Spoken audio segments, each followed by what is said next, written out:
el Hijo del Hombre ha de venir, y esa es palabra de Dios. Amén. Buenas tardes a todos. Me alegra verlos a todos una vez más. Amén. Como pueden ver, detrás de mí hay una pantalla de LED que finalmente llegó. ¿Les gusta la pantalla? Algunas personas me han dicho que ahora me tengo que poner maquillaje porque se ven todas mis imperfecciones en mi piel. Mi esposa trató de ponerme maquillaje, pero yo huí. Está muy bonita la pantalla, ¿verdad? Gracias por la pantalla. Hoy en día, hoy en día está avanzando tanto la tecnología que las cámaras, las pantallas pueden verdaderamente acercarse a nosotros y se ven hasta los poros más pequeños de nuestro rostro. Pero la Biblia nos dice que cuando Cristo regrese, su gloria es 7 veces más brillante que el sol, y sus ojos de llamas verán todo, y van a poder vernos a través de nuestro corazón, y vamos a poder, y Él nos va a inspeccionar a todos los aspectos de nuestra vida.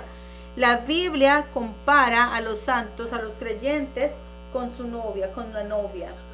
Y así como una novia se adorna para su esposo, nosotros tenemos que adornarnos espiritualmente para que no tengamos ninguna mancha, ninguna falta.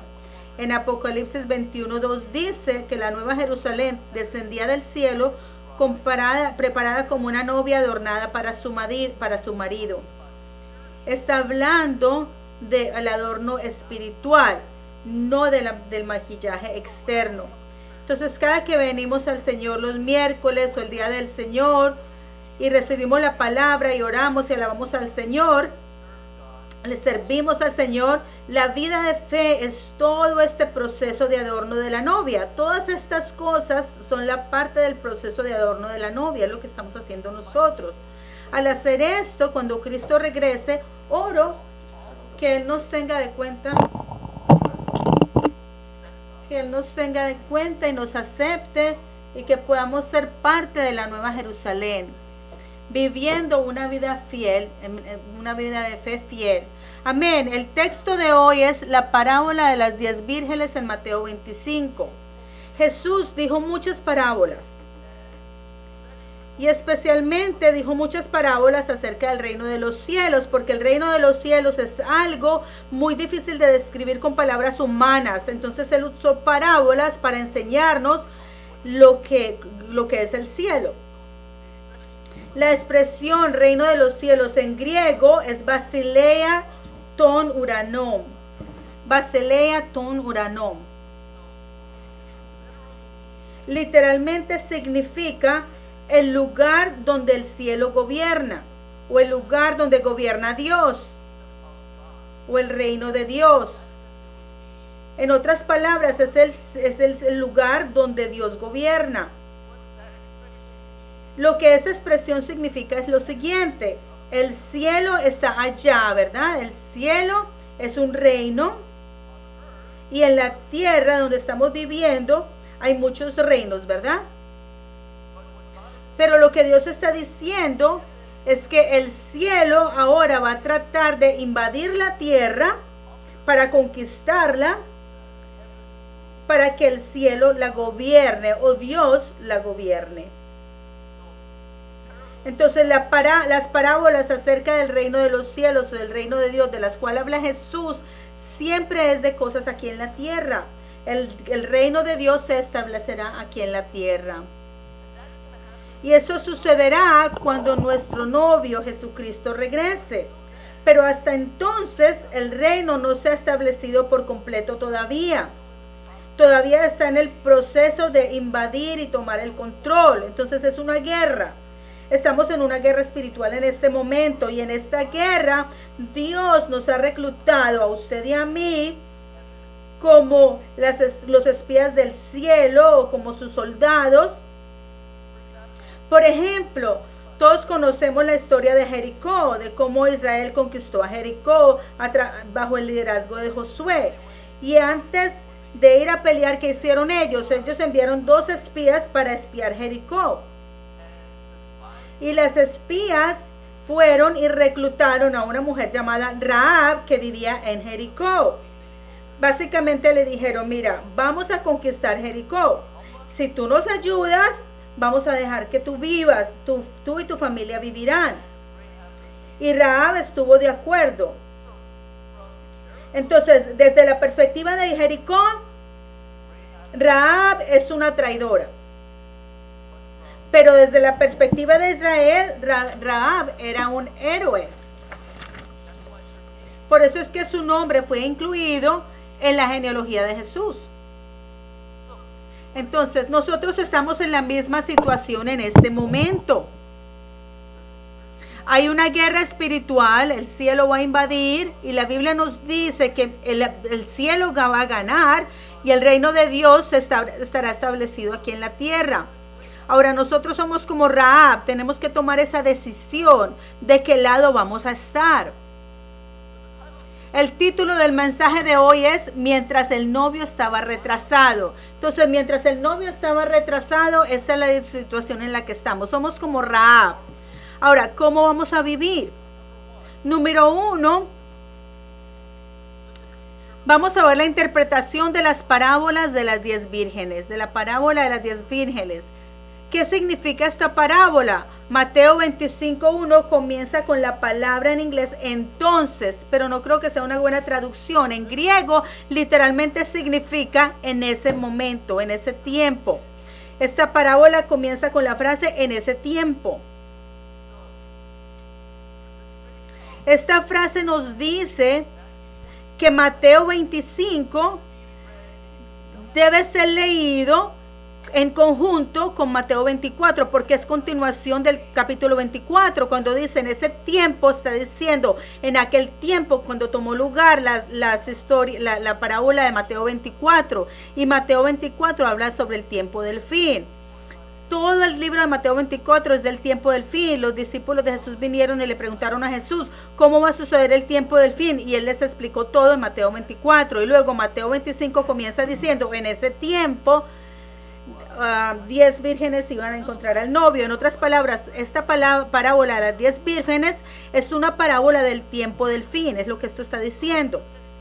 Entonces, vamos a ver cómo eran las bodas en aquel tiempo. De acuerdo a las costumbres israelitas en el tiempo antiguo, todas las bodas se celebraban en la noche, porque hace mucho calor. Entonces se hacían las bodas durante el día, nadie iba a escuchar porque estaba muy caliente.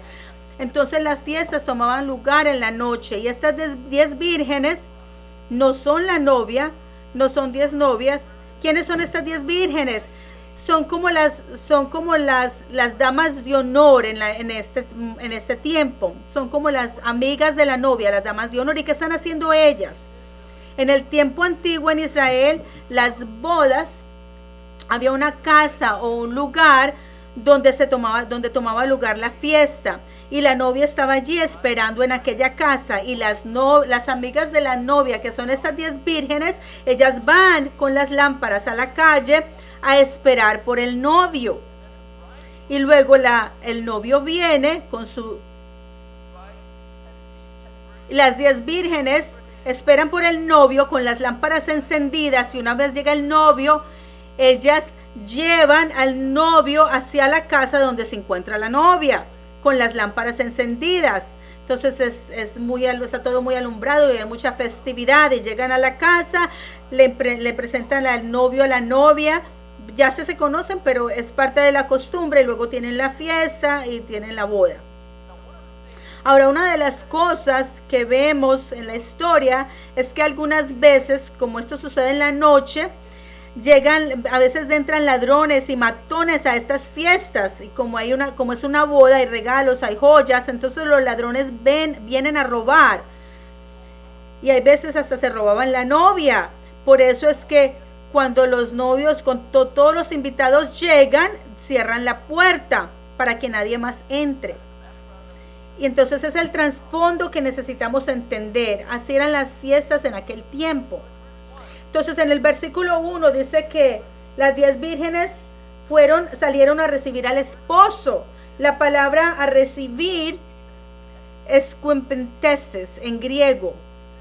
Y esta palabra hipantesis en griego es una palabra técnica y significa, es como una ciudad. En aquel tiempo todas las ciudades estaban rodeadas por murallas. Entonces, para que no pudieran entrar los ladrones cuando quisieran, y tenían una puerta. Entonces el rey de la nación, ya sea que venía, el rey cuando iba a venir a visitar una ciudad, venía él o venía él mandaba un grupo de personas para que lo representaran. Entonces los líderes de la ciudad venían a encontrarse con los representantes de aquel rey y le daban la bienvenida a la ciudad. Eso es lo que esta palabra hipantesis significa. Y es exactamente lo que las 10 vírgenes hicieron. Y esta misma palabra se usa en 1 de Tesalonicenses 4:17, la cual estaba hablando del regreso de Cristo. Allí dice, entonces nosotros los que estemos vivos y permanezcamos, seremos arrebatados juntamente con ellos en las nubes al encuentro del Señor en el aire, y así estaremos con el Señor siempre. Esta palabra, nubes al encuentro del Señor, es la misma palabra, hipantesis. En otras palabras, cuando regrese Cristo, van a haber algunas personas que van a ir a encontrarse con Él primero, antes de todo el resto del mundo, así como estas 10 vírgenes. Van a haber personas que van a encontrarse con Cristo cuando regrese primero. Y le van a dar la bienvenida a este mundo. Esas eran las 10 vírgenes, pero solamente 5 de ellas se encontraron con Él, porque las otras 5 no tenían aceite y les tocó ir a comprar aceite a otro lugar. Entonces, ¿quién se encontrará con Cristo primero cuando Él regrese? ¿Quién se encontrará con Cristo primero cuando Él regrese? La respuesta es la iglesia, claro, ¿verdad? Porque la gente de este mundo ni siquiera están esperando a Cristo, ellos no creen en Él, ni siquiera les importa si Él viene o no. Ellos van a ser objeto de juicio cuando Él regrese, pero ellos no le están esperando. Sin embargo, los verdaderos santos, la verdadera iglesia, los santos fieles están esperando su regreso. Estamos anhelando su regreso. Por lo tanto, la verdadera iglesia va a ser aquella que se encuentre con Cristo muy antes que lo haga el resto del mundo, y vamos a darle la bienvenida con nuestras lámparas completamente alumbradas como las 5 vírgenes. Pero el problema era que el novio se estaba retrasando, y es el título del mensaje de hoy. Mientras el novio estaba retrasado, él se demoró más de lo usual. Él se demoró para llegar. En el texto de hoy, en el verso 6, dice que él vino a la medianoche. A la medianoche. Literalmente eso es lo que dice en griego, a las 12 de la madrugada. Llegó tarde. Entonces todos se quedaron dormidos, las 10 vírgenes, no solamente las insensatas, todas 10 se quedaron dormidas. Y luego cuando escucharon la voz que decía, el novio viene, se levantaron, se despertaron, prepararon las lámparas, y las vírgenes prudentes tenían sus lámparas con el aceite, tenían el aceite extra y llenaron las lámparas. Sin embargo, las insensatas se dieron cuenta que no tenían aceite y le pidieron prestado aceite a las otras, y ellas les dijeron, no, vayan, compren para ustedes aceite. Por eso es que no pudieron entrar a las fiestas de la boda. ¿Qué significa esta parábola? Primero, las vírgenes aquí significa la iglesia y los santos que componen la iglesia. ¿Por qué la iglesia es llamada virgen? Bueno, en 2 de Corintios 11:2, Pablo dice, pues os desposé a un esposo para presentaros como virgen pura a Cristo. No está diciendo que tenemos que permanecer vírgenes, no, está diciendo, hablando simbólicamente acerca de la pureza de la iglesia, que tenemos que mantenernos santos, sin mancha de este mundo. Pero lo que la Biblia nos enseña es que la iglesia no se puede limpiar a sí misma. Nosotros no nos podemos limpiar nosotros mismos. A lo mejor en lo exterior sí nos podemos limpiar, pero espiritualmente no lo podemos hacer. En Efesios 5:26 dice, para santificarla, habiéndola purificado en el lavamiento del agua con la palabra. La única forma en que podemos ser limpios es a través de la palabra de Dios y la sangre de Cristo. Por eso es que tenemos que venir a la iglesia para que Dios nos limpie y nos consagre, para que podamos estar preparados para recibir al novio. Y las 10 vírgenes, todas tenían lámparas. Las lámparas simbolizan nuestro espíritu, nuestra alma. En Proverbios 20:27 dice que el espíritu del hombre es la lámpara del Señor, que escudriña lo más recóndito de su ser. Pero no solamente nuestra alma, sino que el pastor Abraham Parr dijo que todas las actividades que nosotros hacemos por nuestro espíritu, por ejemplo, la adoración en este momento, nuestra alabanza, nuestra oración, recibir la palabra, servir en la iglesia, todas estas cosas están incluidas en la expresión lámpara, porque todas contribuyen al bienestar de nuestro espíritu, ¿verdad? Entonces, eso es lo que esta parábola significa. Las sabias, las insensatas no tenían suficiente aceite para que se mantuviera la luz de su lámpara. Entonces la luz se murió antes de que llegara el novio. Entonces, ¿qué significa aquí el reino de los cielos? Porque la parábola comienza diciendo que el reino de los cielos será como, será semejante. Entonces, aquí, ¿qué significa el reino de los cielos? Si las vírgenes significa la iglesia y los santos también, el reino de los cielos simboliza todo el movimiento de la iglesia, todo el proceso del establecimiento del reino de Dios aquí en la tierra, porque eso es lo que estamos haciendo. Esa es la meta de la iglesia, darle la bienvenida al reino de Dios en la tierra. Entonces, todas las actividades, el proceso, el movimiento que hace la iglesia para establecer el reino, como el trabajo misionero, el evangelismo, etcétera, etcétera, todas estas cosas son parte del reino de los cielos, de lo cual esta parábola está hablando. Número 2, entonces, ¿quién es como la Virgen prudente? ¿Quién es como la Virgen prudente? Esa es la parte importante, porque la parábola está diciendo que hay vírgenes prudentes y hay vírgenes insensatas. Debemos ser las prudentes. ¿Y quién puede ser como una virgen prudente? La palabra prudente en griego es phronimos. Phronimos significa entendimiento, sabiduría, sensato o prudente. Significa la habilidad y sabiduría para discernir y juzgar la situación y astutamente los asuntos de gerente en consecuencia. Entonces, es sabiduría y entendimiento para manejar la situación, ocuparse de los problemas de una forma sabia. Eso es lo que esta palabra significa. La raíz de esta palabra es phroneo, que es un verbo, phroneo, que significa pensar, considerar, juzgar, discernir. Entonces, los pensamientos de una persona determinan su vida, ¿verdad? Los pensamientos de una persona mueven su cuerpo. Los pensamientos de una persona dictan cómo ellos van a vivir sus vidas. Donde vayan sus corazones, allá seguirá el cuerpo. Donde vaya el corazón, los tesoros seguirán. Entonces, básicamente esta palabra phroneo nos está tratando de enseñar qué clase de pensamientos debe tener o pensar una persona prudente. En Romanos 8:5 dice, porque los que son de la carne piensan las cosas de la carne, pero los que son del Espíritu en las cosas del Espíritu. Aquí la palabra, los que ponen la mente, es la palabra phroneo. ¿Dónde vas a poner tus pensamientos, tu mente? ¿En las cosas carnales o en las cosas espirituales? Este versículo está diciendo que desde la perspectiva de Dios, las personas que tienen pensamientos espirituales son los prudentes. Pero obviamente sabemos que desde la perspectiva del mundo es diferente. El mundo tiene una perspectiva diferente. Desde la perspectiva del mundo, la gente que pone su mente en las cosas carnales parecieran prudentes, pero desde la perspectiva de Dios no es así. Entonces la Biblia está diciendo, la decisión es suya.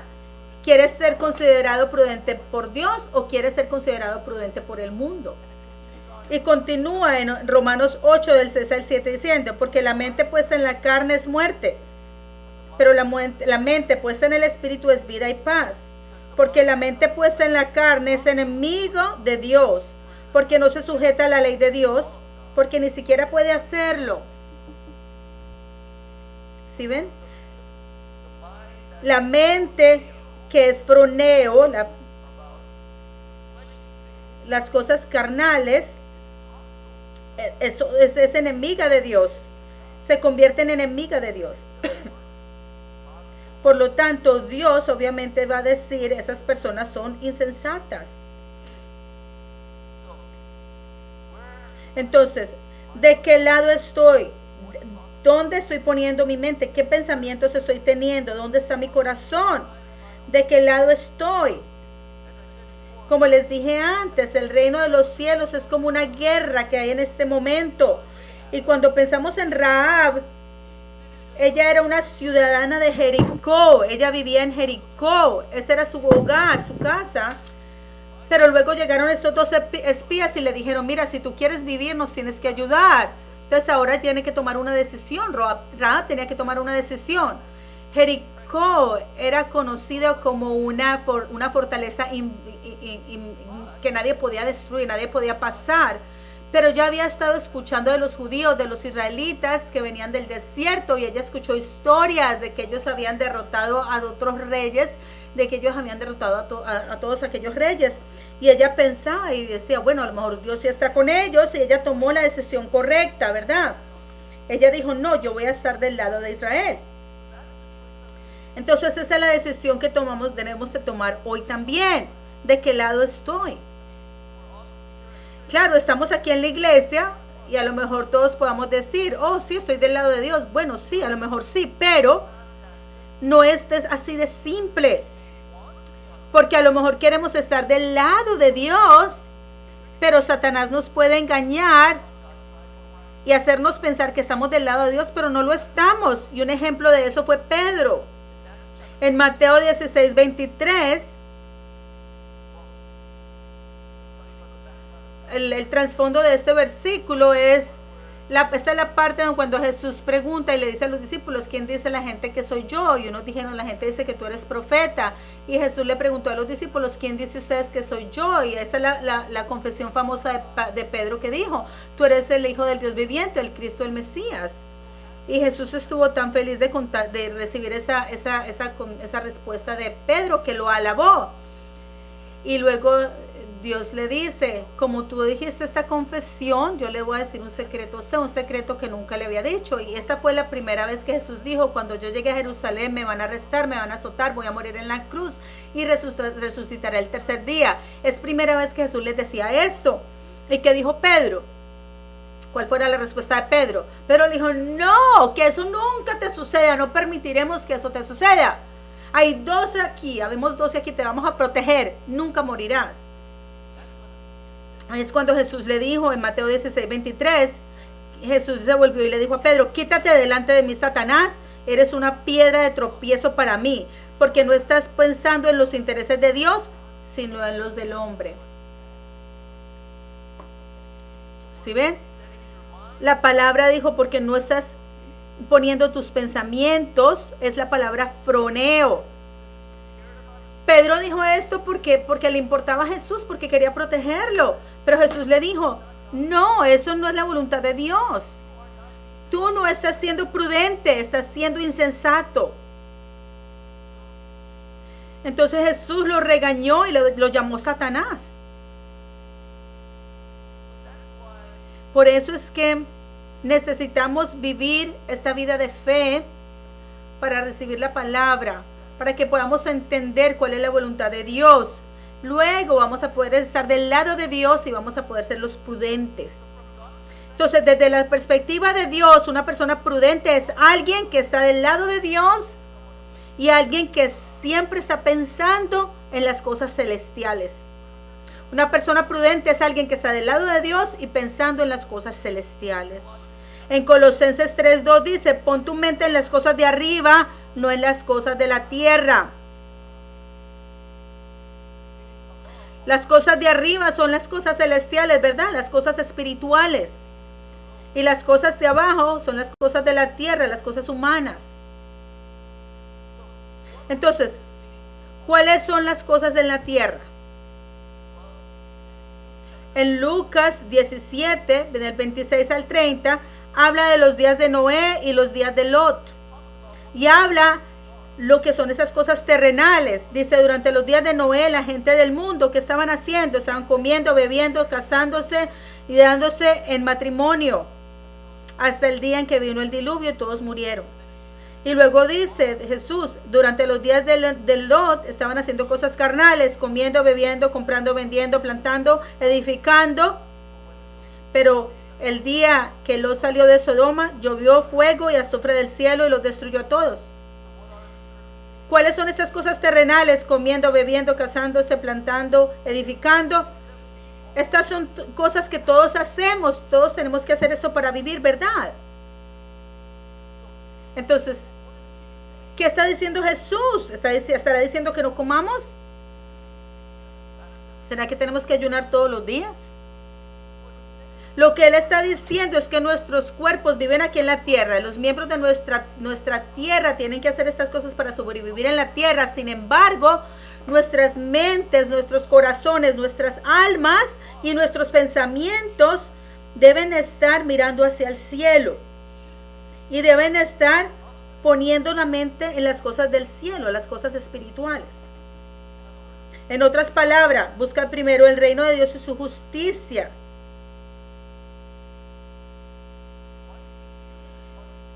¿Por qué creen ustedes que los humanos son los únicos seres que se levantan derecho?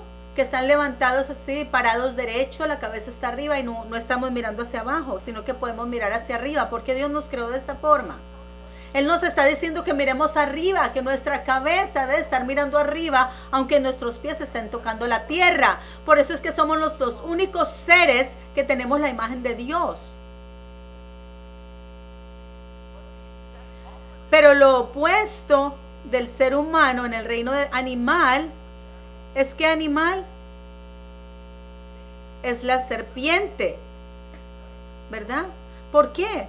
Porque la serpiente, la cabeza de la serpiente hasta la cola siempre está en la tierra, siempre está en el piso, en la tierra. Sí, yo sé que la cobra puede levantar la cabeza, pero en general siempre está en la tierra, pegada al piso.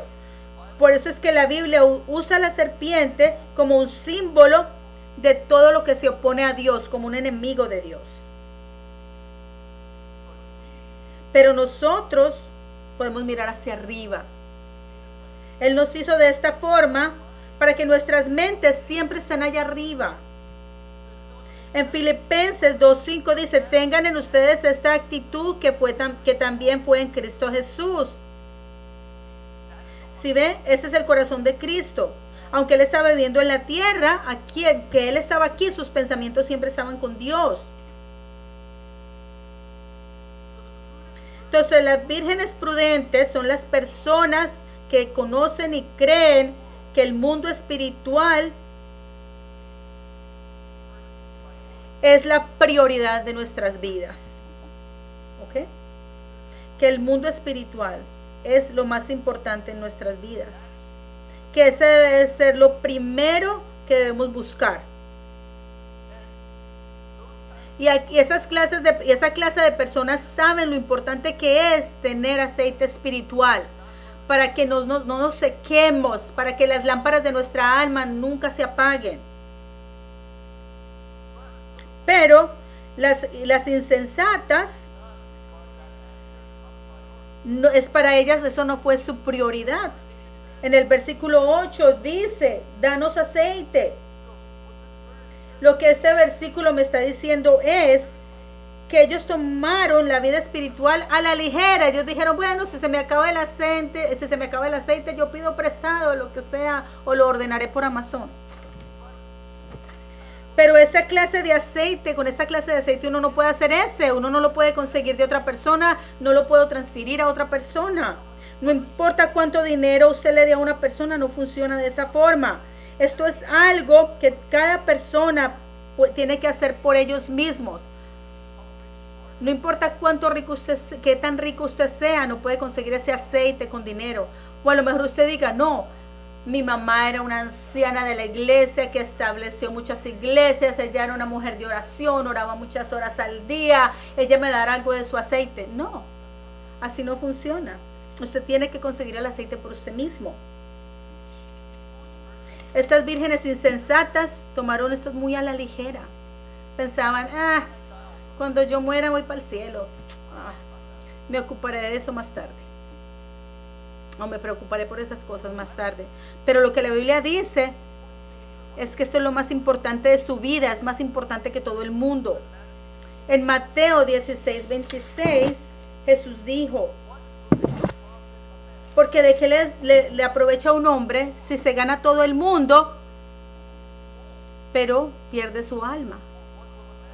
¿O qué dará un hombre a cambio por su alma? Jesús está diciendo que un alma es más preciosa que todo el mundo. Usted no la puede cambiar por eso.